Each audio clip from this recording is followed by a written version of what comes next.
Have you given any thought to contributing to the Melt? It's easy to do. Just click the Patreon link in the episode notes, and for as little as $3 a month, you can get access to bonus episodes, early access to regular episodes, and you can also participate in monthly Zoom meetups. It helps to keep the magic happening here at the Melt. So I encourage you to karmically entangle yourself with the Melt today by subscribing monthly for less than the price of a container of goatee wax, or a prosthetic pinky, or a half stick of DMT butter, or an inflatable casket, or the shrunken head of an Atlantean supermodel, or a woolly mammoth's merkin, or a crystalline replica of Baba Yaga's hut, or a capsule of Sasquatch dander.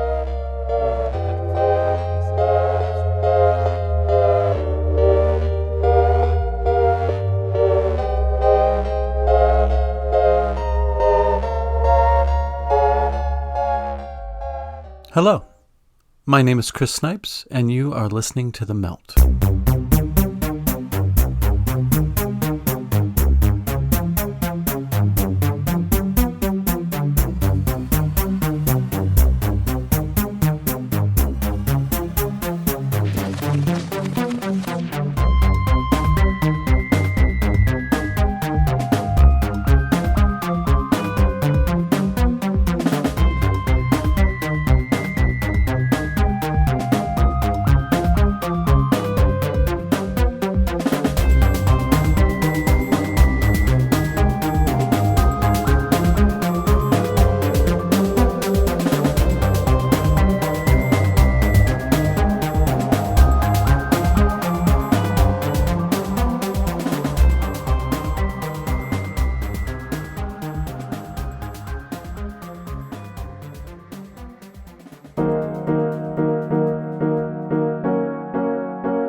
Just a couple of months ago was the first time that today's guest, Rosemary Frei, appeared on The Melt. As a matter of fact, you might want to go back and listen to that first conversation if you haven't yet, as this conversation is an apt companion piece to that one. She only had a short window in which to chat, so we arranged to speak again very shortly after that. I really appreciate her thoroughness and the fact that she questions the research and statements of both quote-unquote sides of these divisive issues. She's also been putting out some funny videos on TikTok, including a rap song about 9/11. Her humor and rigorous research is much needed in these days of polarized and politicized tribalism, where people seem to be more interested in towing their party line rather than taking in all points of view to better ascertain the truth. I start off the conversation by asking Rosemary what she's found out in regards to the underreporting of COVID vaccine injuries and death. I think I was just looking at one presentation that was put up on the Vaccine Choice Canada website sometime this week, and also another presentation talking about the large number of adverse events and the fact that only about 17%, or maybe even only 1%, somewhere between 1 and 17% are reported. We've known that, of course, about vaccines for a while, about all vaccines. And the one that's been put up on the Vaccine Choice Canada website I might write about, it's just showing that the history, this is not new that they're erasing adverse events. This has been going on, and it's been getting worse and worse, particularly over the last decade. And it's frightening, of course, because as you've probably also heard, that then they go out of their way to silence even when there is something serious. They call the parents to tell them, no, it wasn't anything. It's so, there are no words to describe it, even really. Evil, how devious, and underhanded. Yeah. I mean, it is if it isn't a red flag enough that they can't be held accountable for any adverse reactions. So, but are you talking about the reports that have been reported to VAERS, the VAERS website? Yes, and also the CAFIS, the Canadian one. Yeah. Oh, okay. That's the Canadian version of VAERS. Yes, I think VAERS actually is better than the Canadian one, which is wild because VAERS is obviously so bad. But why do you think that those things go so underreported? What do you think are the moving parts in that? Oh, follow the money, of course. I mean, they can't get as many people, they can't get everybody to take a vaccine if they know they're actually all vaccines, I would say, have more downside than upside, and they can't have people know that. So they have to just say there's nothing to see here. Nobody's, in Canada, nobody's dying or at least in Ontario, nobody's died from the shot, and all vaccines are relatively safe and effective. And I was going to I went to a session 2 years ago, and I don't know why I didn't write it up earlier. I recorded an education session for people who don't want their kids to be fully vaccinated. And it was all this cartoons and pleasant music and just saying, oh no, serious adverse events are only 1 in a million. But nobody was converted by it or convinced by that education session. And they brought them back apparently for people working at long-term care homes who didn't want to get the COVID vaccines, but they were taken away. They're not being used anymore, maybe because it's just so obvious that it's propaganda straight from big pharma. Yeah, exactly. So they have to up their game a bit, I guess, to fool people. But somehow they still manage to cover all the angles and do fool a lot of people. But I mean, as far as the underreporting, do you think that people get, when they come to that point where they want to report it, they get turned away, they get sort of paid off, they get a settlement? Why do you think only 1% gets there? I mean, is it for lack of people trying, do you think, or something else is at play? Well, it depends who it is. If there are people who know that there are serious adverse events caused by vaccines, then probably their doctor will just say no, or either case, the doctor will just say no, it can't have been for the vaccine. It's usually, the doctor is usually the gatekeeper. And then I heard one physician whose name escapes me at this moment, somebody who's come onto the scene relatively recently, who said when he did try to report the adverse events that his patients had experienced from the COVID vaccine, then the reporting system people actually called his patients to say, your doctor's saying that you got this from the vaccine and he's wrong. Wow. So, yeah, they've thought of new ways to obfuscate. Jesus, like the medical mafia. Thugs are gonna be appearing at people's doors. Yeah.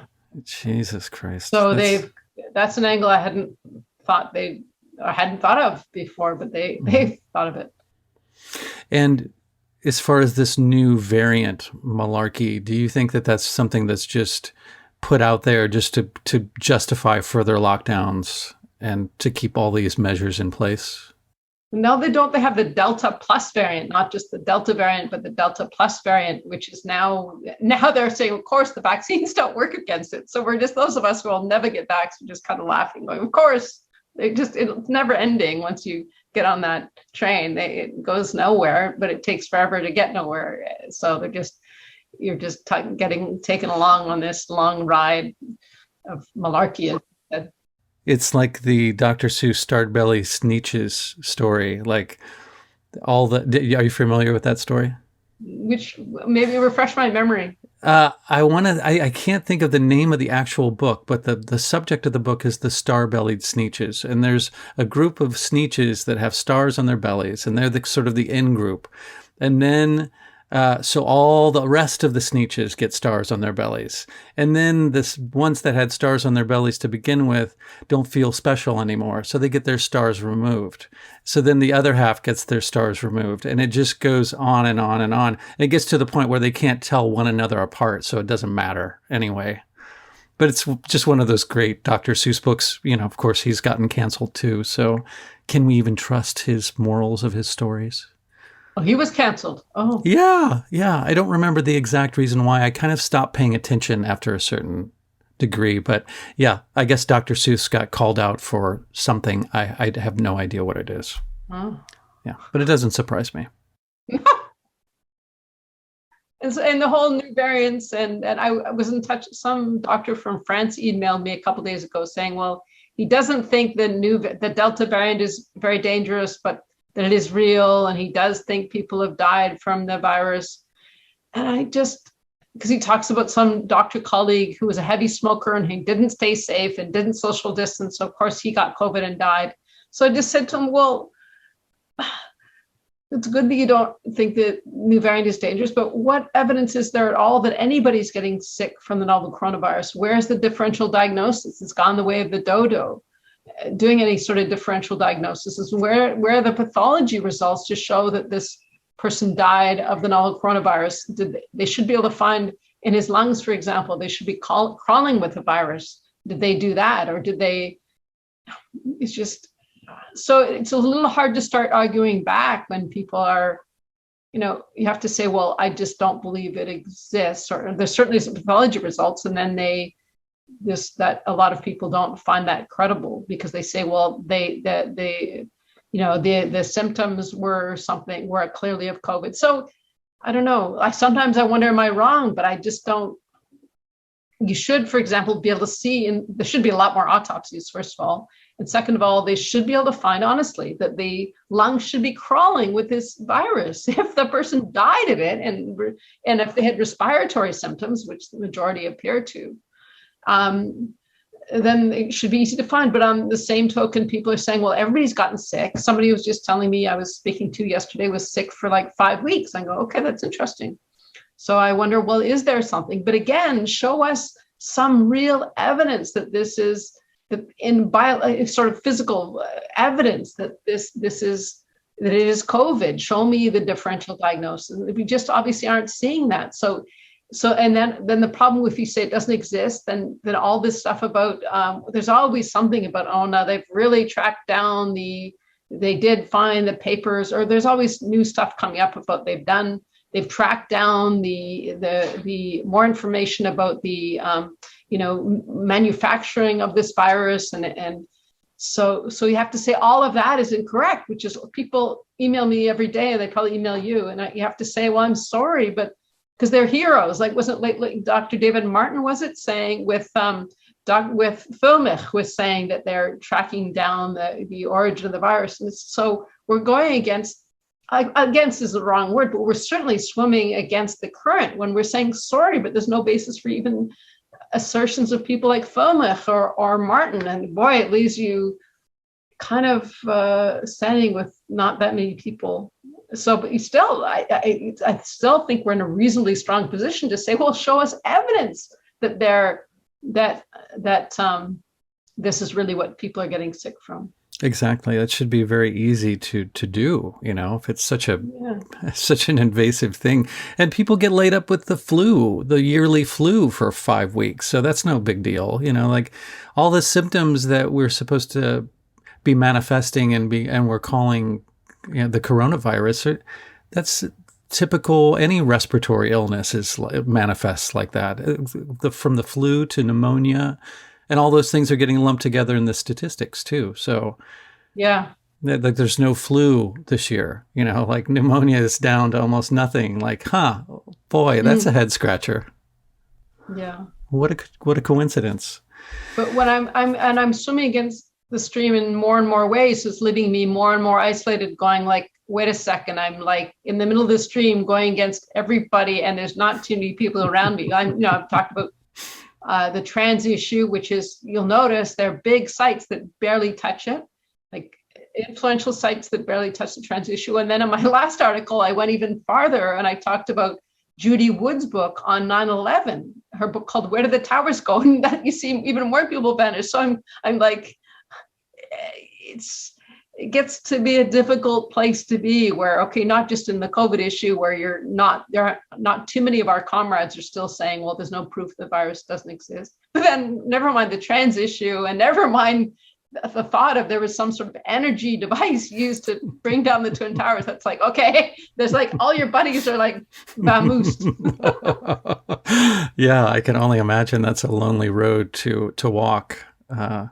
But, that could be a symptom of that you're being on the right track too. Like so many people feel so strongly about all these things, but one of the flip sides of feeling so strongly about something is not being open-minded to other ways of looking at it, Mm-hmm. And I think that's what you're doing is exactly that, including calling out a lot of people, which I'd like to get into too, who are, people who are like-minded to us might say that is on quote unquote our side, but they're coming out with some stuff that doesn't really makes sense too.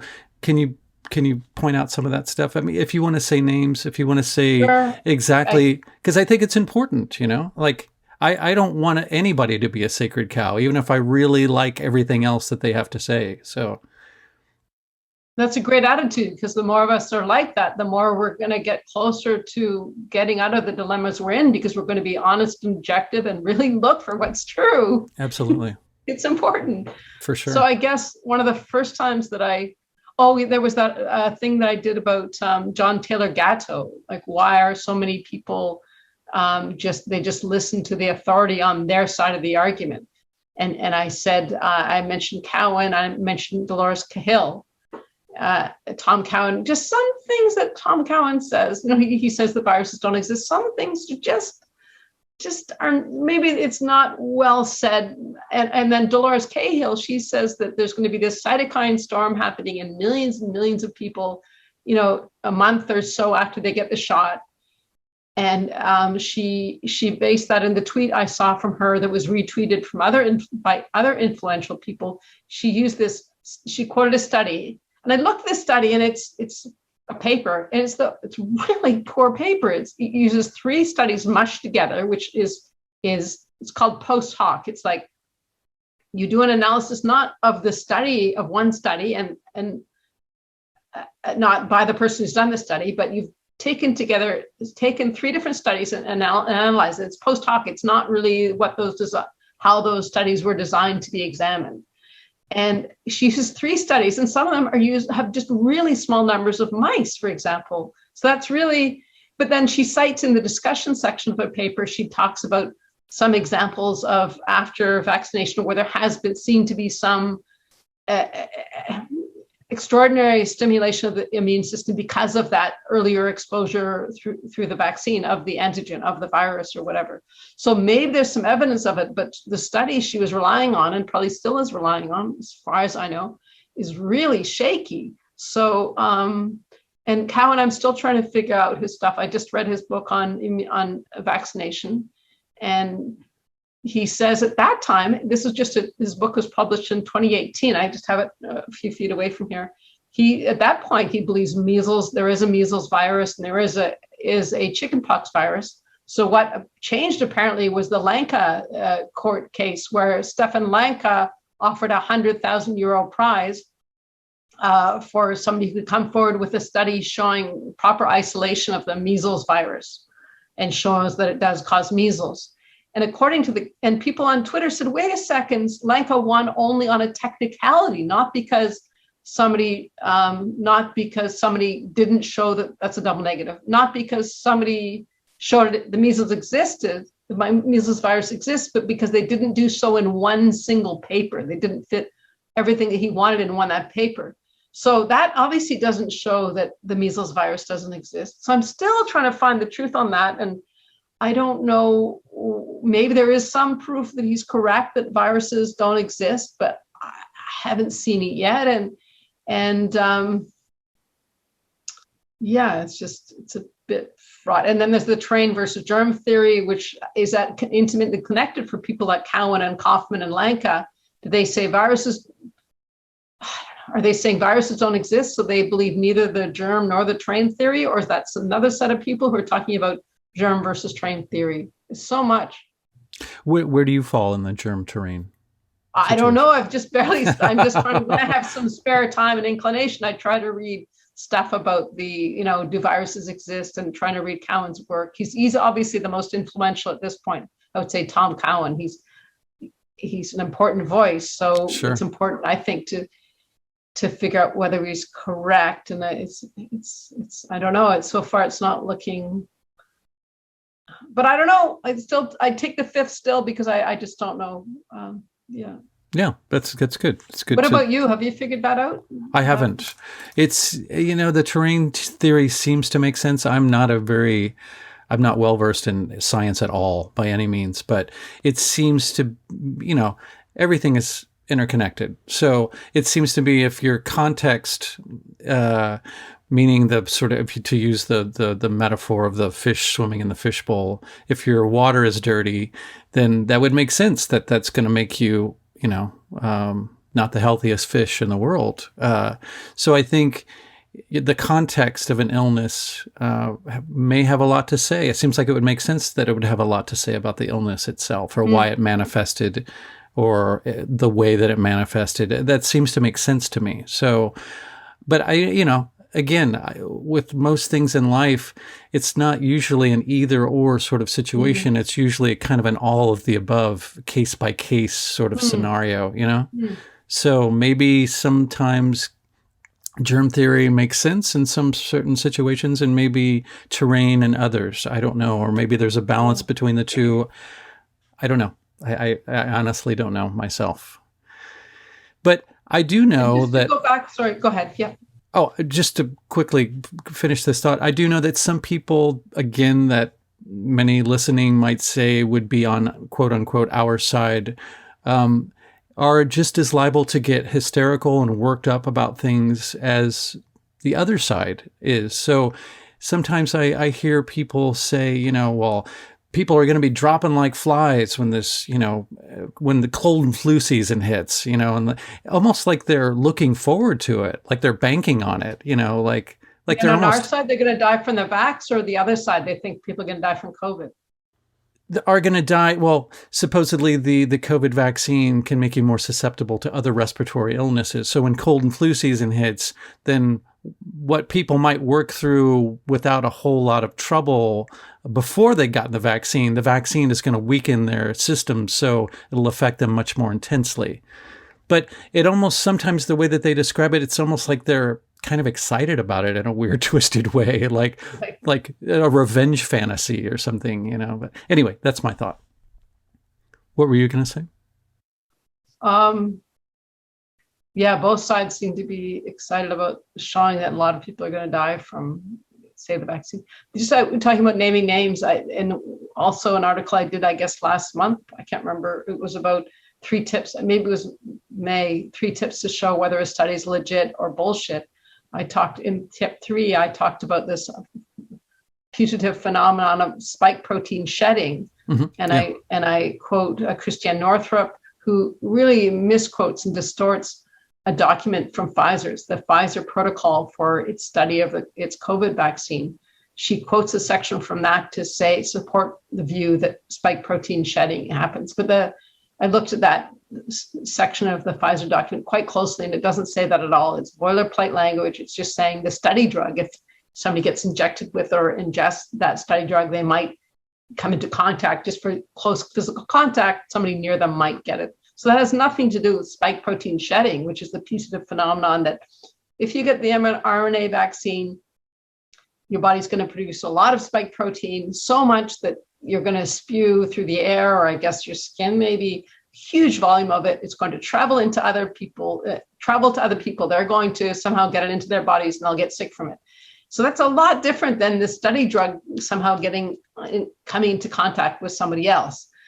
And she really misquotes that document. And Larry Palevsky also, it was spreading fear about spike protein shedding. And I quote him saying that we should actually set people who have been vaccinated should get like a gold star, like the Jews did during the war, and we have to keep away from them.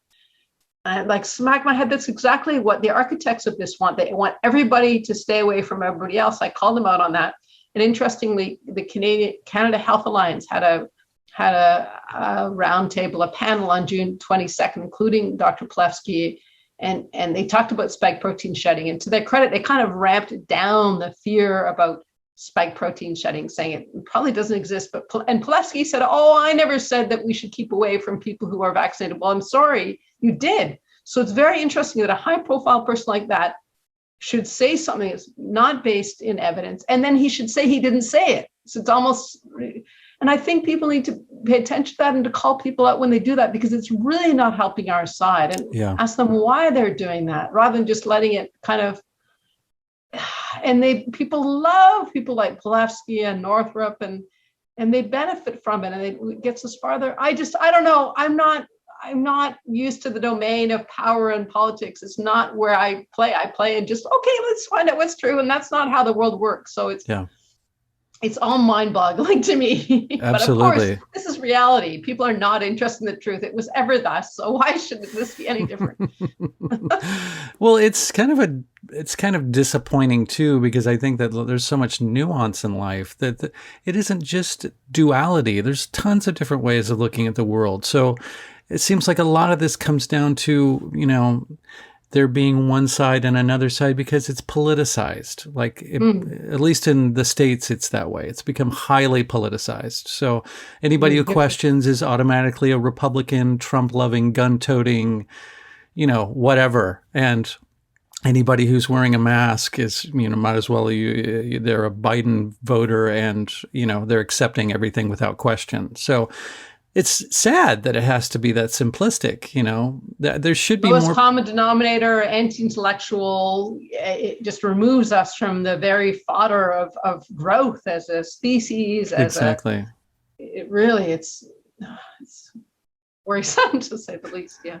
So you're getting it from both sides because of the kind of questioning that you do.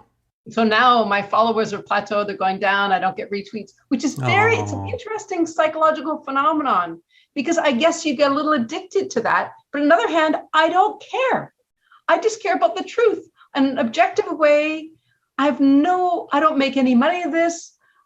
I have no obligation to do this, except it's an obligation as a caring human being to try to make things better. But it's a really interesting psychological phenomenon. You care about getting some profile, even if it doesn't fundamentally matter. It's really interesting. Yeah. Interesting. People will catch on in a few generations and there'll be a statue erected in the Toronto town square or something, or I don't know. It seems like everybody in their own time who does any sort of serious analyzing of events that are happening, especially in such a media-sized, media-saturated age as we live in, that of course they're going to be lambasted because, with media comes, especially these days, comes narratives.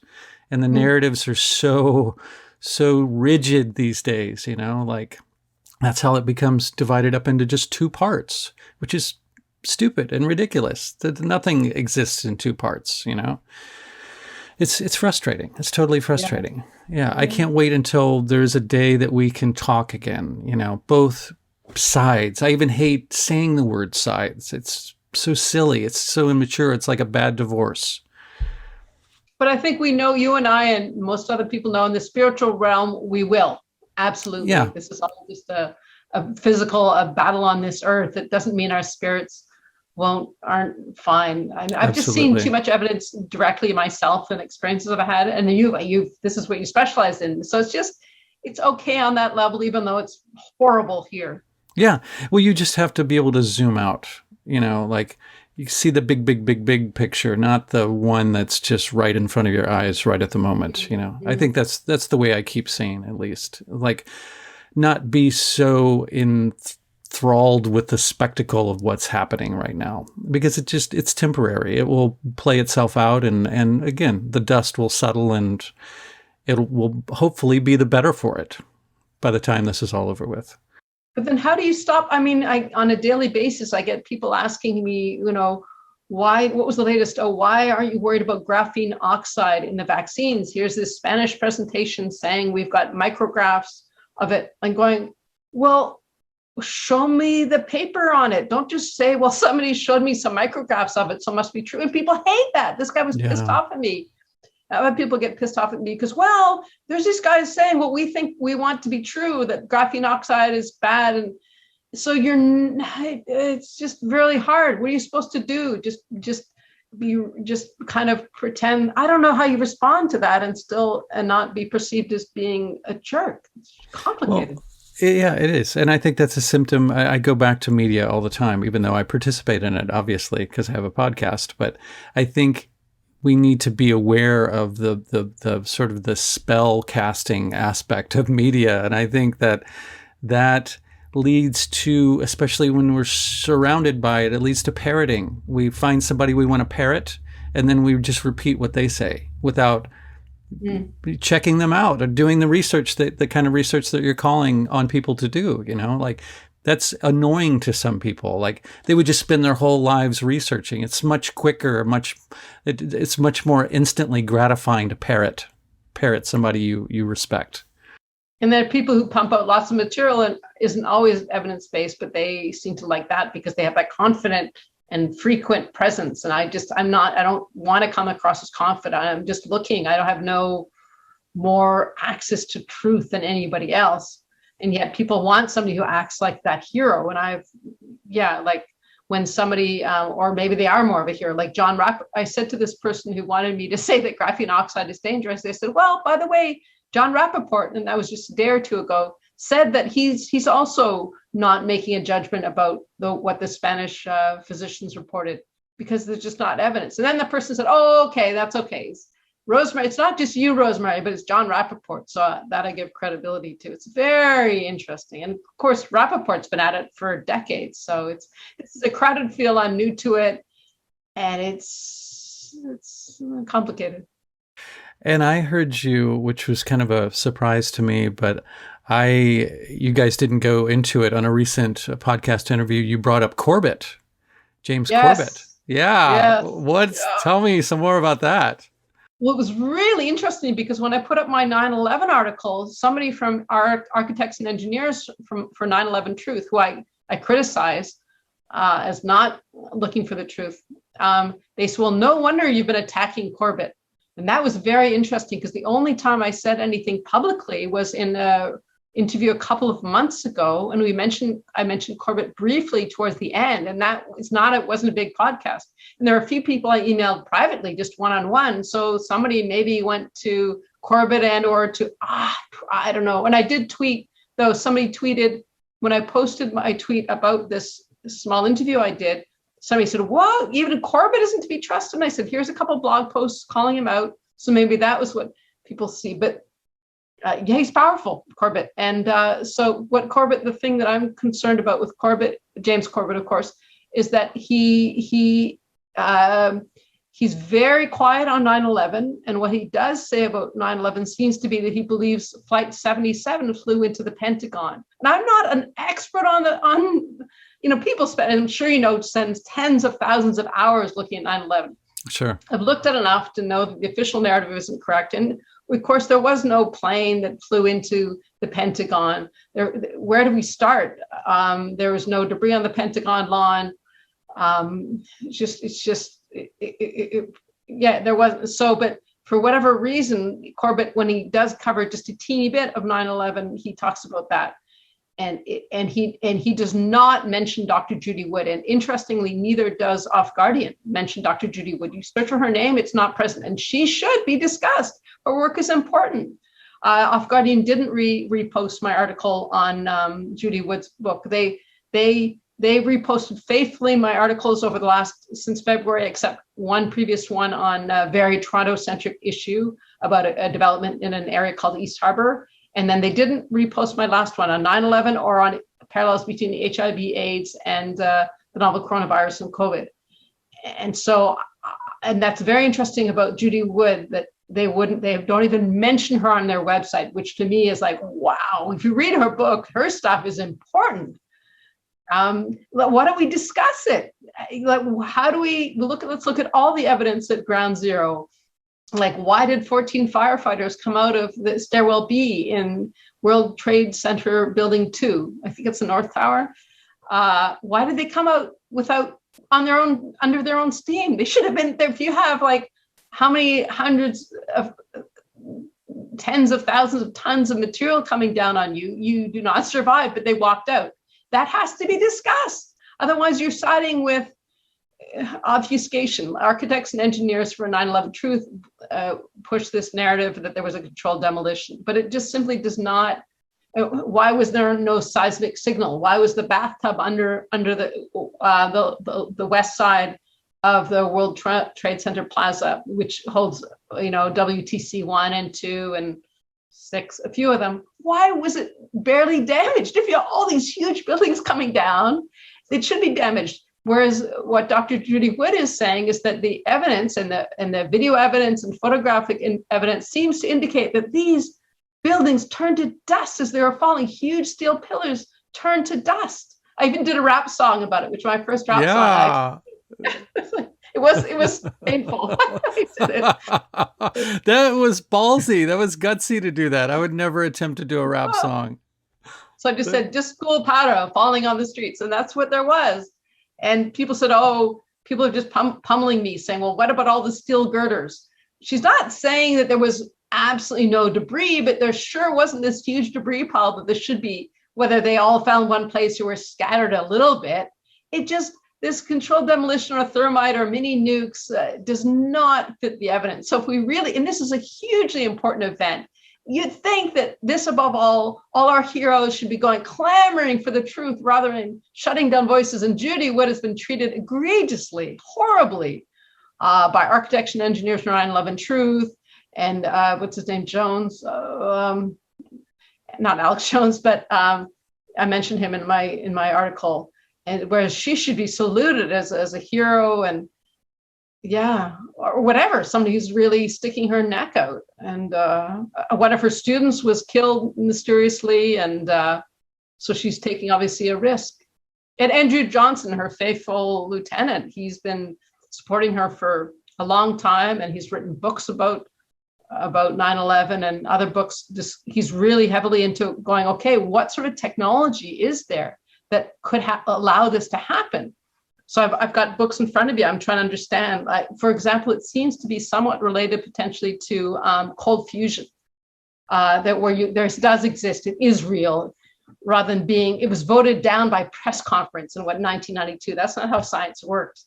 Apparently, cold fusion is real. So that cold fusion is getting without having to use high temperatures or very complicated, like nuclear fission. It's fusion. You're just anyway, it's a cold temperature nuclear reaction that does yield an excess of energy. There's more energy that's produced than is put into it. And all sorts of, and it relates also to different methods of propulsion. I mean, once you unlock the door and say, yes, these things are possible, there is a fairly clear path to understand what might be going on. Not necessarily, or maybe even to who did it. I don't know, or who's doing it. There are companies that are involved that even say they're experts in directed energy weapons. So yeah, absolutely. It's horribly, it's scary though, because when there's obviously is a danger, and I would say this maybe not just an existential danger in really looking into it, but that seems pretty interesting and important to look at to me. Absolutely. Especially, I mean, I've never read that book. I'm actually not familiar with Judy Wood. So thank you. I'm definitely going to read it. Maybe she would actually be on my show, but I didn't even approach her because she has been so mistreated over the years, and really she stuck her neck out and her heart out and just been tripped up and abused. I didn't even ask her, but I don't want to put her in that position of, okay, is this going to happen to me again? So I don't know it's up to you I didn't even try. I don't have her email address. I don't know. Yeah. Gotcha. But is she saying that it was an inside job? Well, something or somebody did it. Yes, it was not a bunch of terrorists, jihadists doing it. That's 100%. Yeah. Unless they were the ones doing this directed energy from a satellite or who knows where it was from. Do you think that that's where all of this emotion is fueling this, ire that people have for questioners, people that question the narrative? Yeah, because our heroes are not doing it, or they're certainly avoiding things, and then it leaves people exposed to abuse and without being protected by other people who ostensibly are looking for the truth. So it's I think it's a real phenomenon. That same template could probably apply to the COVID situation too, because that's, people who question that narrative, all roads lead back to, corporations, mainly big pharma / governments that are in cahoots with big pharma / media that's in cahoots with the government and big pharma. So people want to trust those institutions. Why? I have no fucking idea, because they really haven't got that great of a track record. None of them do, and haven't for decades. So I'm not quite sure why people are so willing to bank on them, giving them the full story. But and then people who are really trying to get the real story, often there's just deplatforming and censoring from our side as well. So that really controls the narrative. You get two big sides, and the truth is sometimes covered by one side or the other, but more likely it's found in the cracks in between, and that just becomes invisible when you stop people's voices from being not promoted, but being heard. It's easy to do. It's very easy to do. You have gatekeepers and people who have climbed to the top of the heap and are able to control the narrative and are extremely influential. Yeah, so easy to do, especially when they all lead back to like 5, super mega corporations. Like super easy to control the narrative. It's insanely easy. You're saying on both sides they're connected to those big corporations. I wonder sometimes. Yeah, and it, what was I going to say?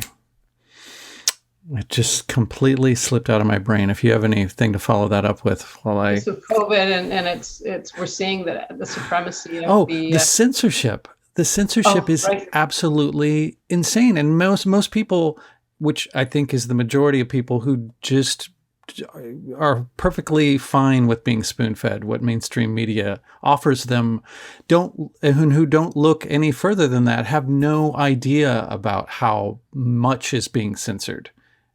I mean, it's insane. Have you, I know you've had people that haven't retweeted you or haven't posted your articles, but have you been taken down or taken off of any social media sites? I think my brain is not working well. Vimeo, that's right. Vimeo I've been with for, I don't know, maybe 3 years. They were sort of censoring some of my videos. I think YouTube did too. Yeah, I got YouTube too. And you had the same censoring? For 2 videos, yes. Which videos were they? One on Pizzagate, and one one was an interview with Max Egan, who is a guy from Australia, a sort of a dot connector, but he's widely censored off of just about any social media he comes in contact with. So I think that was just by association. I don't think there was anything necessarily that controversial that was being discussed, but yeah, very odd. How do you spell his name? I'm going to write it down. Igan. Okay, thank you. Yeah. It's been sufficiently censored. I haven't heard of him. Or maybe. Yeah, there you go. That's why. Yeah. So the censorship is unlike anything I've ever seen in my life. It's just crazy. And I think it's because it's got such an airtight narrative that accompanies that, because of the fake news divide that happened with Trump. Like Trump started calling out big media platforms as being fake news. Everybody assumed that that's just because that they were saying things that made him look bad, not because they actually were fake news, because they were. So then that started kind of planting the seeds of people going, okay, well, if Trump's saying that, then that's who I'm going to listen to. I'm going to take anything that CNN says as gospel. So then that's started the divide between anybody who questions any mainstream narrative becomes the automatically labeled a conspiracy theorist. And that becomes like, as soon as you don't even have to finish saying the first word, and people have already written you off as a kook, and like you just get your information off of YouTube videos and stuff like that. So it's ridiculous. And so then anybody who questions anything that isn't spoon-fed to you becomes a conspiracy theorist, which is just so simplistic and so immature, and that alleviates most people from even having to look into it anymore. Well, fuck that. I'm not even going to give that any time of day, It's so weird. It's so strange. People are so easily played. It's sad. Yeah. It is. Yeah, it is. Absolutely. Do you think that you mentioned a little bit in our first chat that at one time you were a social justice warrior? Do you think that, were you questioning narratives as much back then, or no? What happened? What happened between then and now? I I picked up a book by somebody called Thomas Sowell. He's a Black conservative Yeah, I know he American is. public intellectual. Mhm. I think I had never before in my life read a book by somebody from the right side of I just hadn't, because you just don't do that, because they're all evil and they mislead you. So it's just really I was not raised to be a thinker, obviously, or so I just hadn't done it. And then I'm going, oh my God, he makes some good points. So, and then it's like that it doesn't take too long to start. And then I started reading a book. I read books, a book by Ezra Levant, who so many people think is evil because he says Canada's oil is ethical oil. And I don't know, I don't know what I think of that, but I think I don't know, the first step to even getting to figure out anything is to look at different sides of a point of view. So Absolutely. it took me 50 whatever years to 50, I'm 57. So 54 years before I even started doing that. And then, because things start to crumble, which is a difficult place to be, but it's kind of juicy in the sense that it's really you're living, your brain cells are actually functioning, because you have to figure things out for yourself. And then the world is your oyster, because there's so much material out there. But it's, yes, anyway, that's what tried to be going. And then things change in terms of how you view people who are leaders on the social justice side of things, and see how many of them are pawns. I don't think the leaders are pawns. I think they know exactly what they're doing. And also on the right, I mean, I think most people, like in any issue, are not being totally honest, or they're doing it because they want to be a leader, not because they want to be in that difficult place of not being sure of what the truth is or how to solve things. And that's not a position of power, I guess. Yeah, sure. So how about you? Did you used to be a left-wing person? I did. Don't know if I would necessarily call myself a social justice warrior, but I definitely was a liberal, left-leaning person for sure. And then, God, I'm trying to think of the things that were first seeded me. Definitely things like watching Sam Harris and Ben Affleck go back and forth on the Bill Maher show about fundamentalist Muslims. And Ben Affleck was his hackles were all up, and he was just so emotional, and Sam Harris was very cool and collected, and he was just talking about, like, fundamentalist Islam is not, I mean, it's a bad idea. It's a culmination of bad ideas. There's like not a whole lot of good that comes out of it. It's highly sexist, it's highly homophobic, and blah, blah, blah, blah, blah. On and on and on. All these things were true. Ben Affleck was very, very, very offended by that. And he wasn't saying that about Muslims in general or Islam in general. He's talking about fundamentalist Islam. Mm. And Ben just couldn't hear that. So he was getting all flustered, and it made my brain start working. It's like, Sam's got some great ideas. So I started listening to his podcast, and he had people on, he may have even, well, he didn't have Thomas Sowell on. He had somebody, and I can't think of his name, but another Black conservative that had tons of things to say about BLM and statistics of police brutality and stuff that completely went against the grain of the leftist narrative, but was totally grounded in facts and statistics and studies and stuff like that. And I was like, holy shit, there's a lot to chew on here, So I started searching that stuff out, like things that at one time would have made me a little uncomfortable. Let's listen to that and figure out why it does, and if there's any reason for it to make me uncomfortable. But often it just made sense. It just it didn't make me uncomfortable. Once you get over a certain speed bump, then your mind doesn't get so attached, or my mind didn't get so attached to all of those narratives that I bought for so many years and argued with people about for so many years. Like, in a bigger context, I mean, first of all, just labeling anybody as right-wing and conservative as a bad person just from the get-go is ridiculous, because they're doing the exact same thing to left-wing and liberal people. Like, once you realize that kind of barking, that dualistic barking back and forth is useless no matter what side you're on, then you kind of stop thinking. I kind of stopped thinking in that dualistic, simplistic, there's only two sides to every story kind of thing. So that added a lot more nuance, which allowed my mind to open and see things a lot more, I thought, a lot more justly. And then I just saw this leftist, it just gets more ridiculous every day. It's so self-defeating, and it's doing much, much more damage than it's doing good, I believe. It's so divisive. I'm about unity. I'm about bringing everybody together. And you just can't, identity politics has no place for that. Leftist ideology has no place for that. So they have no place in my reality. Like, that doesn't, it's too short-sighted, and it's hateful after a point, And they're not wrong in everything, but no, of course not.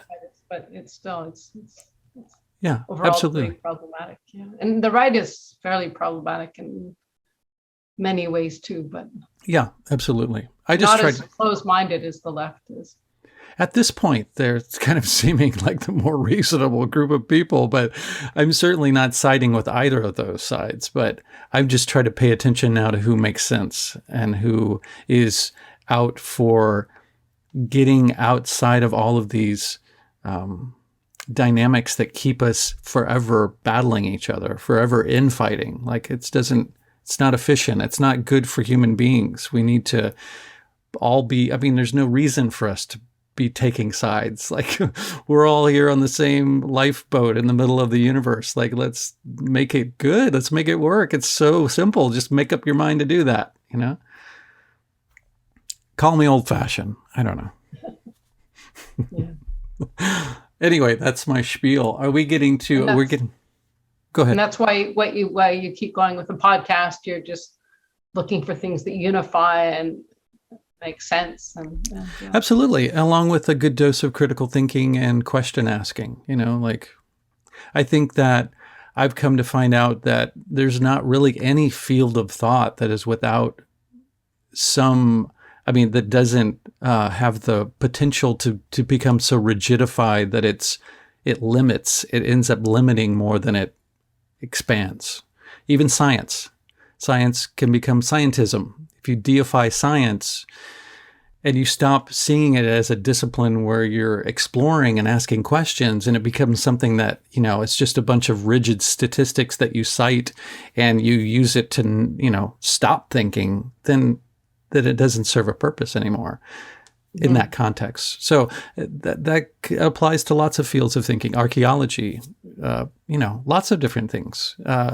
They're just as apt to being biased and having a specific calcified narrative as anything else. So I want to try and get above all of that. Rather than saying it's a hypothesis, this view, it's not, this isn't a fact until Absolutely. It's really, like, whether it's archaeology, for example, they have a hypothesis about what a certain building may have been used for, who built it and when, but that's, as new information comes forward, you have to be willing to, everything should be open for questioning. Absolutely. It's the only way that we can keep evolving. Otherwise, I think it can be the bad thing about institutions and politics, because they can get sort of mired in their structure and they stop evolving and they sort of stop at a certain place, and then they just kind of slow evolution after a certain point. They have to be as malleable and as open-minded as possible. Once you stop allowing for other possibilities, then you can't take it any further. So yeah, I think we need to be allowed to evolve and expand as much as we can, as much as we're able to. Anyway, God, I don't usually ramble that much in my own podcast. Interesting. I'm glad, to learn about you as well. It should not just a one-way kind of, it's good. Yeah, sure. It's a conversation, definitely. We are at an hour, and you have been so kind to give me a full hour, and I wholeheartedly appreciate that. Thank you. Yeah, it was a good discussion. Absolutely. Absolutely. We should definitely do more. And you keep pumping out such incredible, insightful, and provocative in all the best ways material, then I think we will constantly have stuff to talk about. Can you tell the listeners out there where they can find your stuff? Sure. My website is just rosemaryfrei.ca. That's my name, ROSEMARY, F as in Frank, REI.ca. Yes. Fabulous. Oh, and I'm on TikTok now. It's Rosemary Frei MSC. And on Twitter, I'm at Rosemary Frei TO. You're on TikTok? Yeah, because I'm doing videos now. Like I did cool. a humorous one about get locked down. Yeah. Lockdown tourism. There aren't that many places left, like Ontario, that has more restrictions. So come on, if you're feeling nostalgic about it because you were locked down but haven't been for a while, come to Ontario. We have almost the full experience. So yeah, that was a funny video, and we kept it short. So yeah, cool. Because you get a different audience, and it's just fun to be creative. Yeah, absolutely, and to have a sense of humor. Yeah. It's missing in this stuff. It's cool because I just got TikTok. I just got the app, and because more people are doing stuff like that, so I'll find you on there. Who are you? Where are you on TikTok? I don't even know what I am on TikTok. I don't even think I've set up an account yet. So once I do, I don't know. Do you friend people on TikTok? How does that work? Yes, so I don't know. Yeah. So you can. The problem is, I'll confess, I don't have a smartphone. And you can't really, because I think they're much more downsides to having a phone in terms of surveillance, et cetera. So I don't have one, but most of the functionality you can only access from a smartphone. So I have to get other people to kind of do things for me. It's complicated. So I think, you can friend people. You can probably find people on TikTok, but. Gotcha. Okay. Well, I'll have all those links in the episode notes. So people with smartphones can find you. Yes. All right. Thank you so much, Rosemary. Thanks, Chris. Take care.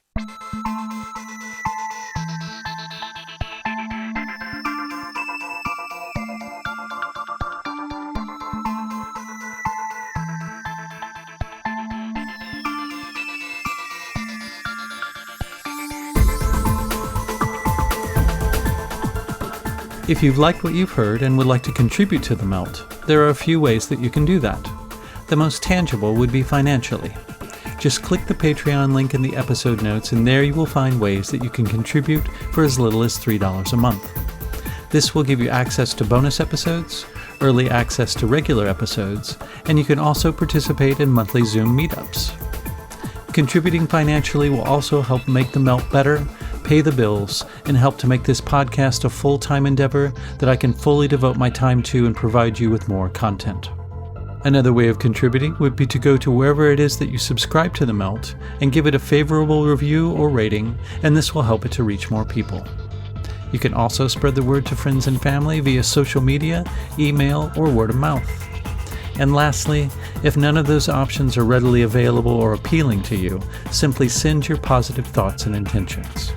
In an interconnected and quantumly entangled multiverse, these also go a long way. Thank you.